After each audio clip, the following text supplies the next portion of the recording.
Hello friends, welcome to ఏకేఎస్ఐఎస్ academy daily current affairs. So ముందుగా ఈరోజు సెషన్కి వెళ్ళే ముందు నేను ఇచ్చినటువంటి క్వశ్చన్ని మనం చూద్దాం.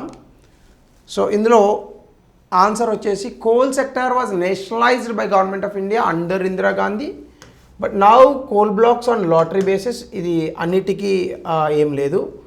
India imported to coal meet the shortages of supply, but now India self sufficient. ఏం కాల, ఇంకా ఇంపోర్ట్ చేసుకుంటున్నాం. సో ఇది కూడా తప్పు. So answer is one only. Before we go to the session, if you are looking for UPSC admissions, అట్లాగనే Group 1 and Group 2 both AP and Telangana, so దయచేసి కింద నెంబర్కి కాల్ చేయండి. They will give you all the details. ఇక ఈరోజు topic వచ్చేసి మనం ఒక చిన్న తెలుగు సామెతతో మొదలు పెడదాం. చాలామంది వినే ఉంటారు ఇది. ఎంకి పెళ్ళి సుబ్బి సాగుకు వచ్చిందని తెలుగులో ఒక సామెత. ఈ ఇరాన్ వాడితో అమెరికా ఇజ్రాయెల్ చేస్తున్న యుద్ధం మన చావుకు వచ్చింది. ఎందుకు అంటే మీ అందరికీ తెలుసు, గల్ఫ్ దేశాల నుంచి భారతదేశం చాలా ఎక్కువగా చమురు దిగుమతిని చేసుకుంటూ ఉంటుంది. ముఖ్యంగా ఇరాన్ నుంచి చాలా ఎక్కువగా మనం దిగుమతి చేసుకుంటాం, ఇరాక్ నుంచి చేసుకుంటాం. సో అటువంటి భారతదేశం ఇప్పుడు ఈ చమురు దిగుమతి చేసుకునేందుకు చాలా ఇబ్బందులు పడుతుంది ఈ యుద్ధం కారణంగా. అయితే ఈ ప్రభావం కేవలం చమురు మీద ఉంటే సరిపోయేది. కానీ ఇప్పుడు ఏం జరిగింది? ఈ యుద్ధం కారణంగా మనకి రూపాయి ఎప్పుడూ లేనటువంటి విధంగా 92 రూపాయలు, డాలర్తో రూపాయి మారక విలువ 92 రూపాయలకి వెళ్ళిపోయింది. 92 రూపాయలు దాటింది. గట్టిగా మాట్లాడు, 92 రూపాయల 10 పైసలు ఎంతో అయింది. సో ఇంత విపరీతంగా రూపాయి అనేటటువంటిది డిప్రిషియేషన్ జరగడం ఇదే మొదటిసారి. అంటే 92 రూపాయల మార్కుని చేరుకోవడం. సో గతంలో ప్రభుత్వాలు ఉన్నటువంటి కాలంలో $1 74 రూపాయలు ఉంటేనే నానాయాగి చేశారు. కానీ ఇప్పుడు 90 రూపాయలకు ఉంటే దీని మీద రకరకాల కారణాలు చెప్తున్నారు. సో ఏది ఏమైనప్పటికీ భారతదేశ కరెన్సీ విలువ పతనం అనేటటువంటిది జరుగుతోంది. ఇది ఇంకా కంటిన్యూ అయితే కనుక 100 రూపాయలకు కూడా పోయే అవకాశం కూడా రావచ్చు. ముఖ్యంగా చమురు ధరల్లో కూడా ప్రపంచవ్యాప్తంగా సప్లై చైన్లో వచ్చినటువంటి తేడాల కారణంగా 10% చమురు ధరలు పెరగనున్నాయని ఇప్పటికే చాలా ఆర్గనైజేషన్స్ ప్రకటించాయి. సో రానున్నటువంటి రోజుల్లో దీని తాలూకా ప్రభావం భారతదేశంలో ఉన్నటువంటి పెట్రోల్ డీజిల్ ప్రైసుల మీద కూడా ఉంటుంది. అయితే దీని కారణంగా మనకి రూపాయి పతనం అనేటటువంటిది ఇంకా కంటిన్యూస్గా జరిగేటటువంటి అవకాశం కూడా ఉంటుంది. సో దీనికి సంబంధించి మనకి న్యూస్లో ఒక ఆర్టికల్ వచ్చింది. Indian rupee breached physiologically important 92 mark, అంటే 92 రూపాయల 17 పైసలు $1తో రూపాయి మార్క్ విలువ జరిగింది. ఇది దేనివల్ల అంటే జియోపొలిటికల్ టెన్షన్స్, రాజకీయ కారణాలైనటువంటి ఇరాన్తో యుద్ధం, ఇట్లాంటి కారణాల వల్ల. అట్లాగనే ఇరాన్ చాలా అద్భుతమైనటువంటి చమురు ఉత్పత్తిదారు. దాంతోపాటుగా ఇరాన్తో పాటు ఆ పక్కనే ఉన్నటువంటి ప్రాంతీయ దేశాలైనటువంటి, అంటే ఆ ప్రాంతంలో ఉన్నటువంటి దేశాలైనటువంటి UAE కానీ, సౌదీ అరేబియా కానీ, యమన్ కానీ, ఖతార్ కానీ, కువైట్ కానీ, ఈ అన్ని దేశాలు ఇబ్బంది పడుతున్నాయి. ఇరాక్, ఈ అన్ని దేశాలు, ఈ దేశాల నుంచి చాలా అద్భుతమైన ముడి చమురు అనేటటువంటిది ఎగుమతి జరుగుతుంది. ఈ ఎగుమతులకు ఇప్పుడు ఇబ్బంది కలిగింది. అఫ్కోర్స్ స్ట్రైట్ ఆఫ్ హార్ముజ్ని కూడా మూసేశారు. దీని కారణంగా అక్కడ ఉన్నటువంటి షిప్స్ కూడా లోపలికి వచ్చేటటువంటి, బయటకు వెళ్ళేటటువంటి పరిస్థితి లేదు. దీని కారణంగా ప్రపంచంలో 10% ఈ యొక్క ముడి చమురు యొక్క ధరలు అనేటటువంటివి పెరిగాయి. సో గ్లోబల్ ఫినాన్షియల్ మార్కెట్స్లో కూడా ఈ తాలూకా వాల్టాలిటీ అనేటటువంటిది కూడా కనబడుతోంది. దీని కారణంగా గోల్డ్ ప్రైసెస్ కూడా విపరీతంగా పెరగనున్నాయి. అట్లానే ఇండియా, ఈ పర్టికులర్ క్లాస్ని మనం ఆల్రెడీ నిన్నటి సెషన్లో చూసాం. ఇండియా దాదాపుగా 88% ముడి చమురుని ప్రపంచ దేశాల నుంచే తెచ్చుకుంటూ ఉంటుంది. సో దీని కారణంగా ఇప్పుడు అధికంగా కనుక చమురు ధరలు అనేటటువంటివి పెరిగితే దీనివల్ల మనకి ఇంపోర్ట్ బిల్ అనేటటువంటిది పెరుగుతుంది. దీనివల్ల కరెంట్ అకౌంట్ డెఫిసిట్ అనేటటువంటిది కూడా మనకి చాలా విపరీతంగా పెరుగుతుంది. వీటన్నిటి కారణంగా, అంటే if you can blend all these equations, రూపాయి మీద విపరీతమైనటువంటి ఒత్తిడి పడుతోంది. సో ఇది మనకి ఆర్టికల్ వచ్చినటువంటి అంశం. అయితే ఇక్కడ షార్ప్ డిక్లైన్ ఆఫ్ రూపీ లేదా డిప్రిషియేషన్ అని అంటారు. డిప్రిషియేషన్ అంటే రూపాయి తాలూకా పతనం, దీన్ని డిప్రిషియేషన్ అని అంటారు. రూపాయి తాలూకా పెరుగుదల అనేటటువంటి దాన్ని ఎప్రిషియేషన్ అని అంటారు. అంటే $1 ఈజ్ ఈక్వల్ టు 90 రూపాయలు అన్నది 92కి పడితే పతనం. అదేంటి సార్, 90 నుంచి 92 అయితే, 90 నుంచి 92 అయితే పెరిగినట్టు కదా అని మీరు అనుకోవచ్చు. పెరిగినట్టు కాదు, అది 92 రూపాయలు ఇస్తే తప్ప $1 రాదు. అంటే రూపాయి పతనం అవుతున్నట్లు లెక్క. అలా కాకుండా $1 ఈజ్ ఈక్వల్ టు 85 రూపాయలు అయిందనుకోండి, 85 రూపాయలు ఇస్తే సరిపోతుంది $1కి. అంటే రూపాయి విలువ పెరిగినట్లు లెక్క. ఏది మంచిది? రెండూ మంచివే. పతనం అవడము మంచిదే ఒక రకంగా, మన ఎక్స్పోర్ట్స్కి మంచి ఊతం కలుగుతుంది. అలా అనుకుంటే రూపాయి ఎప్రిషియేట్ అవ్వడం కూడా మంచిదే, కానీ రెండు చాలా స్లోగా జరగాలి. అంటే మొత్తం సంవత్సరానికి ₹1 తేడా రావాలి అంతే. అంటే ఒక రోజులో కనీసం 3 పైసలు కూడా చేంజ్ ఉండకూడదు. సో అలా ఉండాలి. ఎప్రిషియేషన్ అయినా మంచిది, డిప్రిషియేషన్ అయినా మంచిదే. భారత్ లాంటి దేశాలకైతే డిప్రిషియేషనే మంచిది, కానీ ఎగుమతులు బాగుంటాయి, దిగుమతులు దెబ్బతింటాయి. సో ఇందులో డిప్రిషియేషన్ అంటే ఏంటి? రూపాయి విలువ పడిపోవడాన్ని డిప్రిషియేషన్ అని అంటారు. దేంతో పడిపోవడం అంటే డాలర్తో రూపాయి మార్క్ విలువను కొలుస్తారు. మీరు అడగచ్చు, సార్ ఎందుకు డాలర్తోనే కొలవాలి అని. ప్రపంచ మార్కెట్లో అంతర్జాతీయ వాణిజ్యం అంతా కూడా ఎక్కువగా డాలర్తోనే నడుస్తూ ఉంటుంది. కాబట్టి ప్రపంచంలో ఉన్నటువంటి అన్ని దేశాలు, చాలా వరకు దేశాలు తమ తాలూకా ఈ యొక్క కరెన్సీ విలువను డాలర్తోనే కొలుస్తూ ఉంటాయి. అట్లాగనే మార్కెట్ లింక్డ్ సిస్టమ్ అంటే ఏంటంటే చాలా వరకు రూపాయితో డాలర్ మార్క విలువ అనేటటువంటిది మార్కెట్ ఫోర్సెస్ మీద ఆధారపడి ఉంటుంది. ఏంటి మార్కెట్ ఫోర్సెస్ అంటే 2 ఉంటాయి. ఒకటి డిమాండ్, అంటే ఒక ప్రోడక్ట్కి ఎంత డిమాండ్ ఉంది, లేదా సప్లై అంటే ఆ ప్రోడక్ట్ని ఎంత సరఫరా చేస్తున్నాము. సో ఇక్కడ డిమాండ్ అండ్ సప్లై అంటే ఎగుమతులు, అన్ని ఎగుమతులకు ఎంత డిమాండ్ ఉంది, అన్ని దిగుమతులకు ఎంత డిమాండ్ ఉంది, అలాగనే సప్లై కూడా ఎంత ఉంది. సో వీటినే మనం మార్కెట్ లింక్డ్ సిస్టమ్స్ అని అంటాం.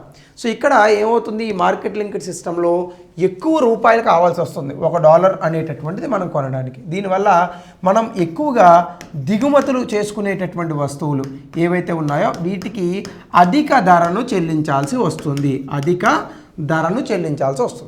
అదే ఎక్స్పోర్ట్స్ అని అనుకుంటే వేరే దేశాలలో మన తాలూకా ఎక్స్పోర్ట్స్ చీప్ అవుతాయి. సో దీని కారణంగా అధికంగా మన దేశం నుంచి ఎగుమతులు పెరుగుతాయి. అంటే రూపీ అనేటటువంటిది పతనం దిశగా సాగినప్పుడు మన తాలూకా ఎగుమతులు అనేటటువంటివి పెరుగుతాయి, దిగుమతులు అనేటటువంటివి తగ్గుతాయి. సరే ఏది లాభం అని అనుకుంటే ఎగుమతులు ఎక్కువ జరిగి దిగుమతులు తక్కువ జరిగితే లాభం, దిగుమతులు ఎక్కువ జరిగి ఎగుమతులు తక్కువ జరిగితే నష్టం. సో కాబట్టి 2 రకాలుగాను ఉంటుంది. అంటే ఒక కాయిన్కి 2 సైడ్స్ ఉన్నట్టుగా.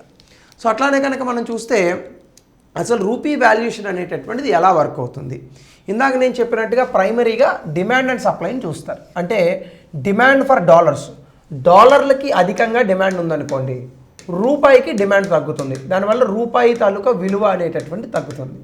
దయచేసి ఎప్రిషియేషన్ అండ్ డిప్రిషియేషన్కి సంబంధించి నేను గతంలో 2-3 క్లాసెస్ చేశాను. ఇదే ప్లాట్ఫామ్లో మీరు కనుక భారత్ డిప్రిషియేషన్ కాన్సెప్ట్ ఎకానమీ అని కొడితే మీకు చాలా వీడియోస్ వస్తాయి. దయచేసి ఆ వీడియోస్ని మీరు చూడండి. తర్వాత మీరు ఈ పర్టికులర్ టాపిక్స్ నేను అక్కడ చాలా క్లియర్గా ఎక్స్ప్లెయిన్ చేశాను.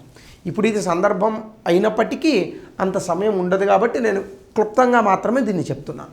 సో కాబట్టి డిమాండ్ అండ్ సప్లై అని అనుకుంటే డాలర్స్కి డిమాండ్ పెరుగుతుంది. డాలర్స్కి డిమాండ్ పెరగడం అంటే ఏంటి, మనం అధికంగా కనుక ఇంపోర్ట్ చేసుకుంటే డాలర్స్కి డిమాండ్ పెరుగుతుంది.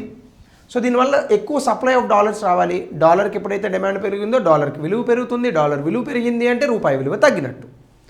సో ఇది మార్కెట్ ఫోర్సెస్.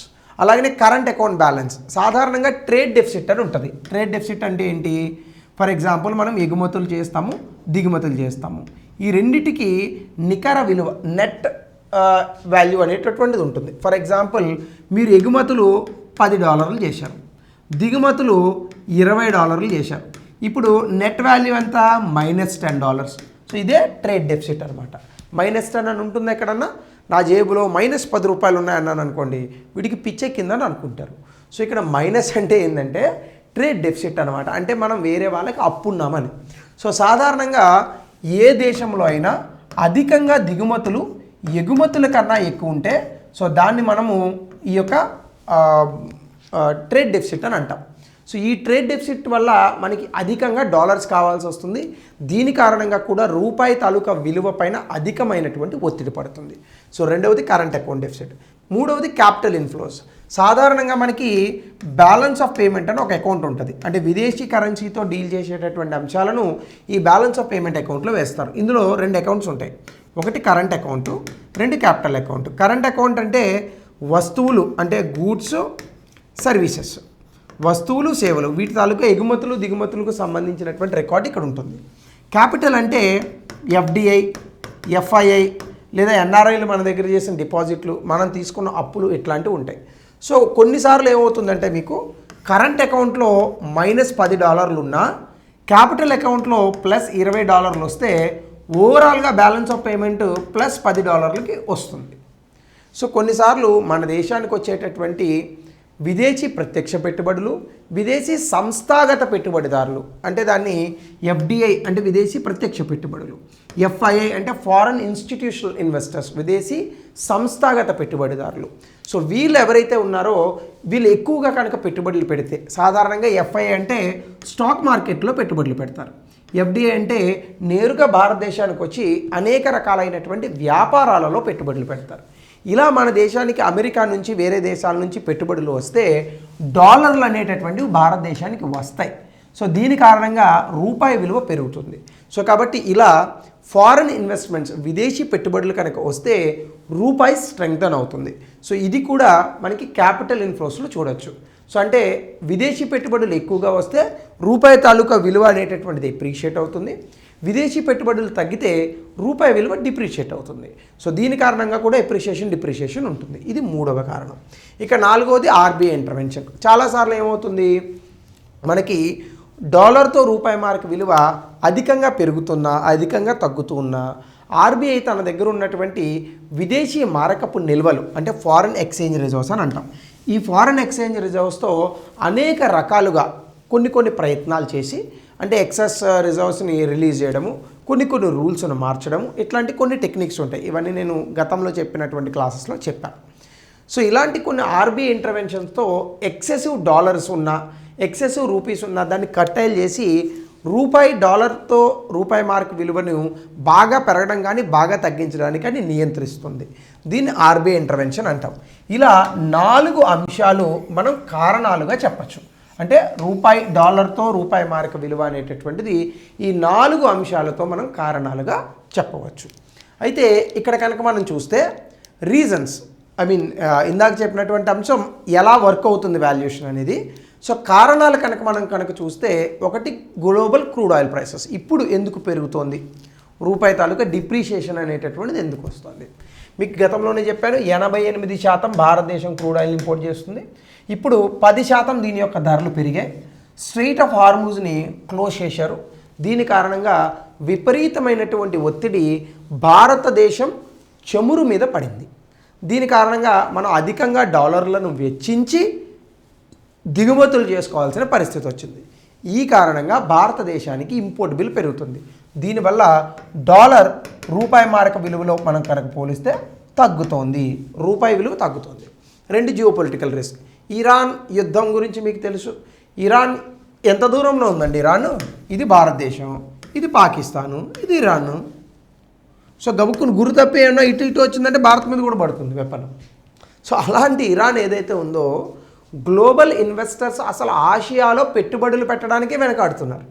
సో దీని కారణంగా మనకి ఏమవుతుంది, అమెరికా తాలూకా డాలర్ కానీ గోల్డ్ కానీ ఇవన్నీ చాలా కాస్ట్లీ అవుతాయి. సో దీనివల్ల మనకి ఫారెన్ ఇన్స్టిట్యూషనల్ ఇన్వెస్టర్స్ ఎవరైతే ఉన్నారో అంటే విదేశీ ప్రత్యక్ష పెట్టుబడిదారులు వీళ్ళు భారతదేశంలో కొన్నటువంటి స్టాక్ ఎక్స్చేంజ్లో ఉన్నటువంటి షేర్లను అమ్మడానికి ఎక్కువగా ప్రయత్నిస్తున్నారు. ఎప్పటి నుంచి? మార్చి 2026 నుంచి. దీని కారణంగా కూడా మన దగ్గర ఉన్న డాలర్స్ వెళ్ళిపోతున్నాయి. దానివల్ల రూపాయి విలువ అనేటటువంటిది డిప్రిషియేట్ అవుతుంది. ఇక 3 డిస్రప్షన్ ఇన్ రెమిటాన్సెస్. సాధారణంగా గల్ఫ్ దేశాలలో భారతదేశానికి సంబంధించినటువంటి వ్యక్తులు అనేక మంది ఉద్యోగాలు చేస్తున్నారు. సౌదీ అరేబియాలో కానివ్వండి, యూఏఈలో కానివ్వండి, అక్కడ ఉన్నటువంటి డాక్టర్స్, నర్సెస్ అందరూ కూడా మన కేరళ నుంచి వెళ్ళినటువంటి వ్యక్తులే. అలాగే ప్రతి రాష్ట్రం నుంచి దుబాయ్కి వెళ్ళి మన వాళ్ళు వర్క్ చేస్తూ ఉంటారు. ఈవెన్ దుబాయ్లో రియల్ ఎస్టేట్ పెరగడానికి కూడా మన హైదరాబాద్లే కారణం అని కూడా చెప్తూ ఉంటారు. సో ఇలాంటి పరిస్థితుల్లో గల్ఫ్ రీజియన్ కారణంగా ఆ దేశాల నుంచి భారతదేశానికి డబ్బులు పంపించేటటువంటి వ్యక్తులు పంపించట్లేదు. దీనివల్ల అనేక రకాలుగా డాలర్ల రూపంలో మనకి డబ్బులు వచ్చేవి $100 బిలియన్ డిస్రప్ట్ అయింది. సో దీని కారణంగా కూడా డాలర్ సప్లై పడిపోయింది, రూపాయి అనేటటువంటిది డిప్రిషియేట్ అవుతుంది. ఇక 4 కరెంట్ అకౌంట్ డెఫిసిట్. గతంలోనే చెప్పాను మీకు ఆల్రెడీ. ఎప్పుడైతే ముడి చమురు ధరలు పెరిగాయో దీని కారణంగా మనం అధికంగా దిగుమతులకు ఎక్కువ డబ్బులు కట్టాల్సి వస్తుంది. ఇది దాదాపుగా భారతదేశపు కరెంట్ అకౌంట్ డెఫిసిట్ని $13.2 బిలియన్ తీసుకెళ్తుంది. దీని కారణంగా కూడా భారతదేశం యొక్క రూపాయి మీద విపరీతమైన ఒత్తిడి పడుతుంది. ఇది 4వ కారణం. అలాగనే దీని కారణంగా మనకు వచ్చేటటువంటి ఇంప్లికేషన్స్ ఏంటి అంటే దానివల్ల ఇంపాక్ట్ ఏముంటుంది? ఒకటి ఇంపోర్ట్ బిల్ అనేటటువంటిది పెరుగుతుంది. సో దీని కారణంగా మనకి ఏమవుతుంది, ఇంపోర్ట్ బిల్ ఎప్పుడైతే పెరిగిందో డెఫినెట్గా ముడి చమురు మీద ధరలు పెరుగుతాయి. ధరలు ఎప్పుడైతే పెంచాయో ఖచ్చితంగా మనం కూడా ధరలు పెంచాలి. సో దీని కారణంగా మనకి ఇన్ఫ్లేషన్, ద్రవ్యోల్బణము అంటే అధిక ధరలు వస్తాయి. అదేం సార్ ముడి చమురు పెరిగితే అధిక ధరలు ఎందుకు వస్తాయి అని అనుకోవచ్చు.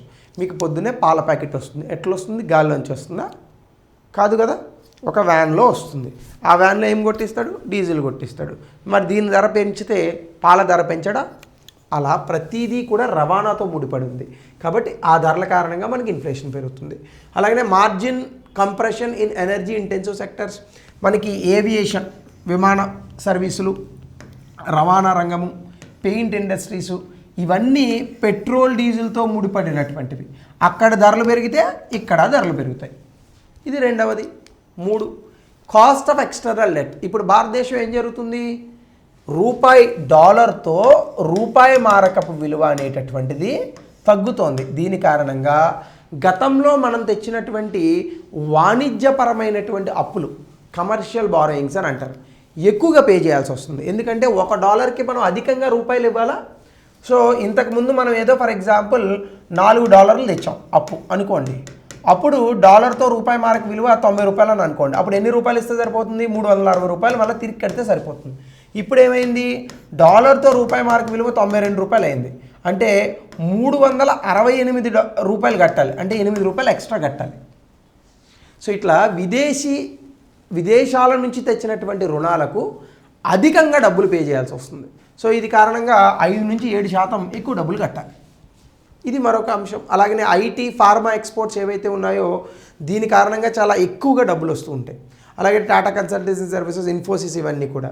కానీ ఎప్పుడైతే ఈ కారణాల వల్ల మనకి Q4లో ఈ యొక్క యుద్ధం, ఈ కారణాల వల్ల ఈ ఎక్స్పోర్ట్ సెక్టర్స్ అన్నీ కూడా కొంత ఇబ్బంది పడేటటువంటి అవకాశం ఉంటుంది. సో అట్లానే మరి ఏం చేద్దాం, ఒకటి ఖచ్చితంగా RBI రావాలి మధ్యలోకి. ఈ $92 డాలర్తో రూపాయి మారక విలువని మళ్ళా $90కి తగ్గించేటటువంటి ప్రయత్నం చేయాలి. 2 మానిటరీ పాలసీ. అధికంగా భారతదేశంలో డబ్బులు అనేటటువంటిది ఇవ్వడం ద్వారా మన జీడిపిని పెంచుకునే ప్రయత్నం చేయాలి. దీనివల్ల అధికంగా ఎగుమతులు జరుగుతాయి, దిగుమతులు తగ్గుతాయి. సో దీని కారణంగా కూడా రూపాయి తాలూకా డిప్రిషియేషన్ తగ్గించవచ్చు. 3 ఎనర్జీ సోర్సెస్. ఎప్పుడు చూసినా గల్ఫ్ దేశాల నుంచి కాకుండా ఇంకా చాలా దేశాలు ఉన్నాయి పెట్రోల్ ఇవి అమ్మేటటువంటివి. సో ఆ దేశాల దగ్గరకు కూడా పోవాలి, ఆఫ్రికా నుంచి కూడా కొనుక్కోవచ్చు. సో వాళ్ళతో కూడా కొంచెం డైవర్సిఫైడ్ సోర్సింగ్ చేసుకోవాలి. 4 నాన్ బసల్ క్యాపిటల్ ఇన్ఫ్లోస్. అంటే మనకి బసాల్ అవన్నీ కొంచెం వేరుంటాయి, మళ్ళీ మనం అది చెప్పుకుందాం. సాధారణంగా భారతదేశంలోకి వచ్చేటటువంటి పెట్టుబడులకు అధిక లాభాలను చూపించాలి, దీనివల్ల డాలర్లు పెడతారు. సో అది మరొక అంశం. అలాగనే భారతదేశంలో తయారీ రంగాన్ని మెరుగుపరచాలి. విదేశాల నుంచి మనం చాలా వస్తువుల్ని దిగుమతి చేసుకున్నాం, ఆపాలి అవన్నీ. మనమే సొంతంగా తయారు చేసుకోవాలి, కెపాసిటీ వచ్చేసింది భారతదేశానికి. ఇది కనుక పెంచుకోగలిగితే చాలా ఇంపోర్ట్ బిల్ని సేవ్ చేయొచ్చు. ముడి చమురు అంటే దొరకదు, విమానాలు ఇట్లాంటివి మనం తయారు చేసుకోవచ్చు కదా, కొంచెం నెమ్మదిగా మన టెక్నాలజీని పెంచుకుంటూ. సో ఇలా అనేక రకాలైనటువంటి సొల్యూషన్స్తో ఈ యొక్క రాబోయేటటువంటి కాలంలో కూడా ఇంపోర్ట్ బిల్స్, డాలర్తో రూపాయి మార్కు విలువను మనం కాపాడుకోవాలి. అదర్వైజ్ దేశం ఆర్థికపరమైనటువంటి ఇబ్బందుల్లోకి వెళ్తుంది. సో ఇది ఈరోజు సెషన్. దీనికి సంబంధించి గతంలో ఇచ్చినటువంటి ప్రశ్న దయచేసి కమెంట్ సెక్షన్లో దీని యొక్క ఆన్సర్ని తెలపండి. అలాగనే మెయిన్స్కి సంబంధించి కూడా ఒక క్వశ్చన్ ఇచ్చాను. How do you recent phenomena of protectionism and currency, గతంలో ఇచ్చిన క్వశ్చనే 200 పదాల్లో రాయండి. సో ఇది ఈరోజు టాపిక్. మరొక కొత్త టాపిక్తో యథావిధిగా రేపు కలుద్దాం. Thank you.